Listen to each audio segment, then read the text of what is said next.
வணக்கம். செய்திகள் வாசிப்பது சரவணா. முன்னாள் முதல்வர் ஜெயலலிதா 78வது பிறந்தநாள் விழாவில் தமிழ்நாட்டில் பெண் பிள்ளைகளுக்கு பாதுகாப்பு இல்லை என எம்ஜிஆர் இளைஞரணி மாவட்ட செயலாளர் சுமைதாங்கி ஏழுமலை பேச்சு. ராணிப்பேட்டை மாவட்டம் வாலாஜா கிழக்கு ஒன்றியம் தென்கடப்பந்தாங்கல் ஊராட்சி பெல்லியப்பா நகர் கிளை கழகம் சார்பில் முன்னாள் முதலமைச்சர் ஜெயலலிதாவின் 78வது பிறந்தநாள் விழா வாலாஜா கிழக்கு ஒன்றிய அவைத் தலைவர் பேங்க் தேவராஜ் தலைமையில் நடைபெற்றது. இந்நிகழ்வில் கலந்து கொண்ட நிர்வாகிகள் மற்றும் பொதுமக்கள் 500க்கும் மேற்பட்டோருக்கு இனிப்புகள் மற்றும் ஹாட் பாக்ஸ் நலத்திட்ட உதவி வழங்கப்பட்டது.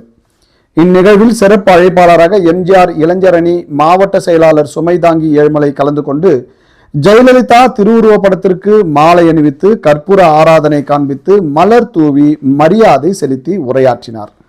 அவர் பேசியதாவது: தமிழ்நாட்டு மக்களுக்காக உழைத்தவர், குறிப்பாக பெண்களுக்கும் பெண் பிள்ளைகளுக்கும் உழைத்த ஒரே தலைவி அம்மா அவர்கள்தான் என கூறினார்.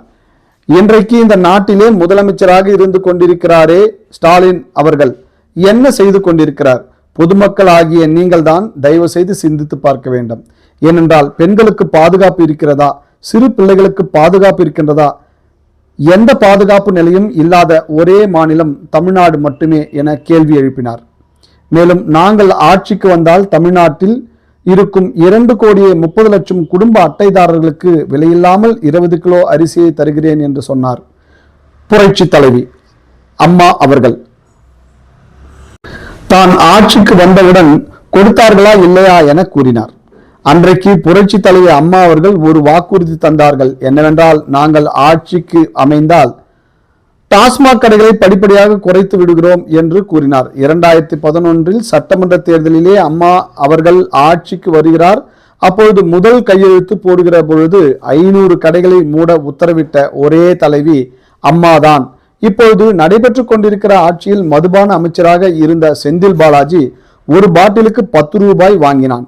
ஆக ஒரு நாளைக்கு இது போன்ற டாஸ்மாக் கடைகளில் ஊழல் செய்துதான் இன்றைக்கு ஓராண்டு காலம் சிறையில் இருந்தார் செந்தில் பாலாஜி என கூறினார். தமிழ்நாட்டில் ஏழை குடும்பத்தில் பிறந்த ஏழை எளிய குழந்தைகள் எல்லாம் மருத்துவக் கல்லூரியில் படிப்பதற்கு ஒரே காரணம் புரட்சி தமிழர் எடப்பாடியார் தான் என கூறினார்.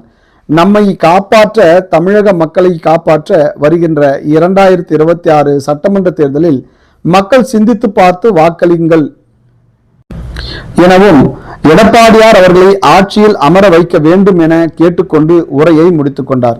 இந்நிகழ்வின் போது முன்னாள் துணை தலைவர் மூர்த்தி, நகரமன்ற உறுப்பினர் முரளி, சுரேஷ், மாவட்ட அம்மா பேரவை செயலாளர் நாராயணன், திருப்பார்கடல் ஊராட்சி மன்ற தலைவர் தனஞ்செழியன், குமார், வேலு, பிஜேபி லோகேஷ், சித்தா டாக்டர் ஜனார்தனன், கஜேந்திரன், மோகன், ராஜா, நரசிம்மன், முன்னாள் ஒன்றிய கவுன்சிலர் கலைவாணி, பெருமாள், வார்டு உறுப்பினர் ஜெயபால், வெங்கடேசன், பாண்டுரங்கன், பெருமாள், வாலாஜா கிழக்கு ஒன்றிய எம்ஜிஆர் மன்ற தலைவர் Guna, battery Suresh, Gopalakrishnan, Veeramani, Sabari sound service ambulance Kumar, Dakshinamurthy மற்றும் தென் கடப்பந்தாங்கல் ஊராட்சிக்குட்பட்ட பொதுமக்கள் நிர்வாகிகள் கலந்து கொண்டு சிறப்பித்தனர். செய்திகளுக்காக டான் மேத்தா.